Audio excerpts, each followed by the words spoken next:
Assalamualaikum warahmatullahi wabarakatuh. Perkenalkan, kami dari kelompok 5. Di sini kami akan membahas mengenai analisis dan solusi pada fintech bermasalah dari studi kasus Investri. Sebelumnya perkenalkan, nama saya Nurfaliza Damayanti. Di sini saya bersama teman-teman saya, ada Muhammad Farah Suhardi, Alvin Luluwil, dan juga Radian Ahtar. Kita akan membahas mengenai latar belakang masalah dari studi kasus Investri ini. Investri merupakan platform peer-to-peer lending yang menghubungkan antara lender dengan UMKM. Status terkini menyatakan bahwa izin usahanya telah dicabut oleh OJK pada bulan Oktober tahun 2024. Krisis utama yang terjadi yaitu adalah lonjakan kredit macet atau NPL yang melampaui ambang batas aman. Indikasi pelanggarannya yaitu adanya kegagalan pemenuhan modal minimum dan adanya dugaan fraud oleh manajemen. Selanjutnya, kita akan membahas mengenai analisis akar masalah internal pada kasus Investri ini. Yang pertama, yaitu sistem penilaian kreditnya. Model kredit scoring bersifat statis, hanya berfokus pada data historis dan gagal menilai kemampuan bayar UMKM secara real time. Selanjutnya, monitoring pasca pencairan. Lemahnya pengawasan terhadap kesehatan usaha borrower setelah dananya disalurkan. Yang ketiga, ada konsentrasi portofolio. Kurangnya diversifikasi karena terlalu bergantung pada sektor UMKM tertentu. Dan yang terakhir itu adalah pada komunikasinya. Transparansi yang rendah terhadap lender mengenai kondisi, risiko, dan portofolionya bermasalah. Selanjutnya adalah akar masalah eksternal. Yang pertama itu adalah kondisi ekonomi. Dampak dari pasca pandemi yaitu kenaikan suku bunga dan pelemahan daya beli yang membebani arus kas UMKM. Selanjutnya ada persaingan industri, tekanan dari platform fintech. Selanjutnya yaitu akar masalah eksternal. Yang pertama adalah kondisi ekonomi. Dampak dari pasca pandemi yaitu kenaikan suku bunga dan pelemahan daya beli yang membebani arus kas UMKM. Selanjutnya yang kedua ada persaingan industri, tekanan dari platform fintech lainnya, dan juga bank digital yang memiliki likuiditas lebih kuat. Dan yang selanjutnya itu ada evolusi regulasi. Pengetatan aturan OJK terkait tata kelola dan manajemen risiko yang menuntut perbaikan menyeluruh. Berikut adalah analisis SWOT Investri. Strength dari Investri ini yaitu pionir P2P lending dengan infrastruktur teknologi yang mapan.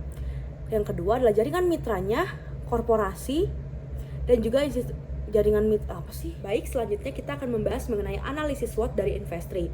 Yang pertama ada strength dari Investri ini yaitu adalah merupakan pionir P2P lending dengan infrastruktur teknologi yang mapan serta jaringan mitra korporasi dan institusinya yang luas. Untuk weaknessesnya, Investri ini memiliki kualitas manajemen risiko yang rendah dan NPL-nya yang tinggi, serta masalah likuiditas akibat menurunnya kepercayaan lender. Opportunities dari Investri ini masih banyaknya pasar pembiayaan UMKM yang masih belum terlayani dan juga bisa memanfaatkan AI dan big data untuk credit scoring. Dan untuk yang terakhir yaitu threats. Yang pertama ada risiko gagal bayar berkelanjutan dan sanksi regulator.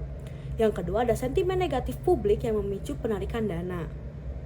Halo semuanya, hari ini kita bakal bedah lebih dalam soal kondisi fintech ini melalui 3 pilar utama, di mana kita mulai dari pilar pertama yaitu tata kelola atau GCG.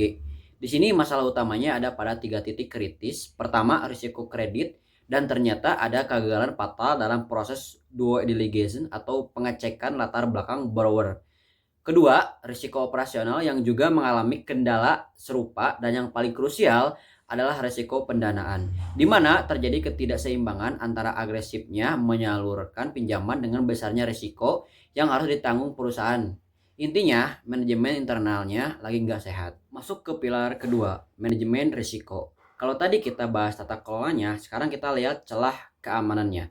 Masalah di pilar ini makin serius karena adanya celah dalam sistem operasional yang akhirnya dimanfaatkan untuk tindakan fraud internal. Jadi, bukan cuma salah urus, tapi ada oknum di dalam yang bermain. Akibatnya, proses mitigasi risiko jadi lumpuh dan gak mampu mendeteksi potensi kerugian sejak dini. Pilar yang terakhir, yang gak kalah penting adalah hukum dan regulasi, di mana di sini fintech tersebut sudah melanggar aturan kepatuhan OJK, terutama soal kegagalan memenuhi modal minimum. Dampaknya terasa ke kita sebagai konsumen atau lender, karena kepastian pengembalian dana jadi abu-abu. Saat ini, langkah tindak lanjut hukum sudah berjalan, mulai dari penyidikan pidana sampai upaya OJK untuk melakukan aset recovery atau pemulihan aset agar dana bisa kembali. Terus, apa solusinya? Untuk jangka pendek, ada 4 langkah darurat yang harus diambil. Pertama, likuiditas aset terah. Semua aset pihak terkait harus dilacak dan disita untuk menambal kerugian.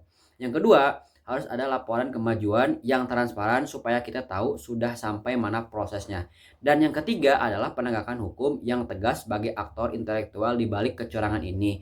Dan terakhir, perusahaan wajib punya recovery plan yang terstruktur, semacam peta jalan yang jelas soal siapa yang dibayar duluan dan kapan estimasi dana itu kembali ke tangan kita. Oke, selanjutnya adalah rencana pemulihan teknologi dan operasional. Yang pertama adalah transformasi teknologi. Nah, di sini berfokus pada penerapan risk-based dynamic scoring yang didukung oleh AI. Nah, sistem ini memungkinkan penilaian risiko kredit yang lebih akurat dan adaptif karena skor risiko dapat diperbarui secara dinamis berdasarkan data terbaru. Dengan dukungan early warning system, perusahaan dapat memonitor kondisi browser secara real time nih. Nah, mendeteksi potensi gagal bayar lebih dini dan mengambil tindakan mitigasi sebelum risiko membesar. Lalu ada restrukturisasi selektif. Nah, di sini melakukan penilaian ulang portofolio dan menawarkan restrukturisasi hanya kepada borrower atau peminjam yang masih memiliki fundamental usaha yang layak. Lalu untuk penguatan operasional, di sini bertujuan untuk mengatasi ketidakseimbangan antara agresivitas penyaluran pinjaman dan risiko yang ditanggung. Hal ini dilakukan dengan memperkuat proses kredit approval, manajemen risiko, serta monitoring pasca penyaluran dengan operasional yang lebih disiplin dan terkontrol. Pertumbuhan pembiayaan dapat berjalan lebih sehat dan berkelanjutan tanpa meningkatkan eksposur risiko secara berlebihan. Lalu selanjutnya adalah solusi jangka panjang. Nah, yang pertama adalah penguatan regulasi modal, yaitu meningkatkan persyaratan modal minimum untuk memastikan solvabilitas dan ketahanan platform fintech. Lalu ada audit GCG mendalam, yaitu mewajibkan audit tata kelola yang komprehensif dan berkala, termasuk audit risiko, audit kepatuhan, dan audit teknologi. Lalu untuk dulu solusi jangka panjangnya, yaitu ada edukasi publik risiko investasi yang mengedukasi masyarakat bahwa P2P lending ini merupakan instrumen berisiko tinggi sehingga memerlukan disverifikasi yang matang. Lalu ada standarisasi manajemen risiko, yaitu mendorong seluruh P2P provider mengadopsi standar industri terkait risk scoring, penagihan, lalu fraud detection dan transportasi data. Adalah kesimpulan nih, bagian kesimpulan terakhir yaitu adalah pertama, fundamental bisnis, yaitu industri P2P lending masih memiliki peluang besar melalui dukungan teknologi dan pasar UMKM yang luas. Lalu kunci keberhasilannya adalah pemulihan kepercayaan pasar hanya dapat dicapai melalui manajemen risiko, disiplin tata kelola yang bersih, dan komunikasi yang sekian. Terima kasih atas perhatiannya. Kami dari kelompok 5 mengundurkan diri. Assalamualaikum warahmatullahi wabarakatuh.